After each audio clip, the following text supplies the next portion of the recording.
जादे नैहर सासू आंदे गो कंगना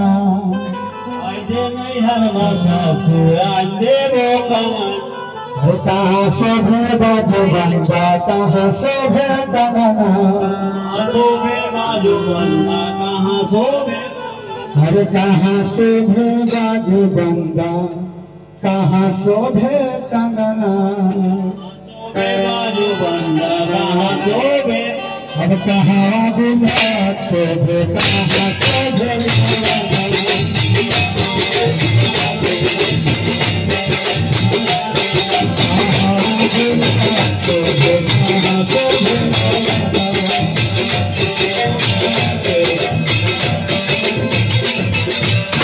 कहाँ गुलाब शोभे कहाँ शोभे कंगना